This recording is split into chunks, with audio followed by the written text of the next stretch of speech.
വെറും 5 മാച്ച് കൊണ്ട് തന്റെ കരിയർ തന്നെ മാറ്റിമറിച്ചൊരു താരമാണ് ജെയിംസ് റോഡ്രിഗസ്.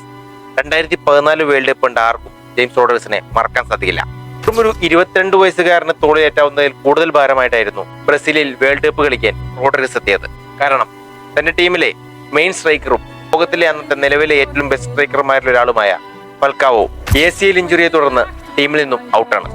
സോ എല്ലാവരും ഒറ്റുനോക്കുന്നത് ജെയിംസ് റോഡ്രിഗസിൽ തന്നെ. അങ്ങനെ വേൾഡ് കപ്പ് ആരംഭിച്ചു.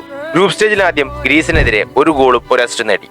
പിന്നെ തൊട്ടടുത്ത കളി ഒരു ടോപ്പ് ക്ലാസ് ഹെഡർ ഗോൾ, അതും ഐവറി കോസ്റ്റിനെതിരെ. അത് കഴിഞ്ഞ് ഗ്രൂപ്പിലെ ലാസ്റ്റ് കളി ജപ്പാനെതിരെ വീണ്ടും 1 ഗോളും 1 അസിസ്റ്റും. അങ്ങനെ കൊളംബിയ ഫുൾ പോയിന്റോടുകൂടി റൗണ്ട് ഓഫ് 16 പ്രവേശിക്കുകയാണ്. ഈ റൗണ്ട് ഓഫ് 16 ആവട്ടെ അവർ കളിച്ചത് ശക്തരായ ഉറുഗ്വയ്ക്കെതിരെ. എന്നാൽ അവിടെയും പുള്ളിക്ക് ഒരു ബ്രേസ് ഇടുന്നു. മാത്രമല്ല പുസ്കാസ് ലെവൽ 1 ഗോളും. അങ്ങനെ അതും കടന്നവർ ക്വാർട്ടറിൽ അന്നത്തെ ഫേവറേറ്റ്സ് ആയിട്ടുള്ള ബ്രസീലിനെതിരെ കളിച്ചത്. കാര്യം ബ്രസീലിനെതിരെ തോറ്റെങ്കിലും ആ കളിയിലും പുള്ളിക്ക് ഒരു ഗോൾ അടിക്കാൻ സാധിച്ചു. അങ്ങനെ കൊളംബിയ പുറത്തുപോയെങ്കിലും 6 ഗോളുകളുമായി ആ വേൾഡ് കപ്പിലെ ഗോൾഡൻ ബൂട്ട് വിന്നറായി മാറി. മാത്രമല്ല ആ വർഷത്തെ പുസ്കാസ് വിന്നറും. അങ്ങനെ മീഡിയാസിന്റെ മൊത്തം താരമായി മാറി. പല വമ്പൻ ക്ലബ്ബുകളും വല വീശാൻ തുടങ്ങി.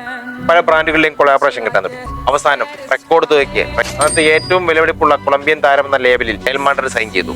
വെറും 5 മാച്ച്. ആ 5 മാച്ച് കൊണ്ട് പുള്ളിയുടെ കരിയർ തന്നെ മാറി. നിങ്ങൾ ശ്രദ്ധിച്ചോ? പക്ഷേ അതായിരുന്നു പുള്ളിയുടെ പീക്ക്. അവിടെ നിന്ന് പുള്ളിക്കൊരു റിതം കിട്ടാണ്ട് പോയി. റയലിൽ നിന്ന് പിന്നെ ബയേണിലേക്ക് പോയി, ബയേണിൽ നിന്ന് എവർട്ടണിലേക്ക് പോയി. അവിടെ നിന്ന് അങ്ങനെ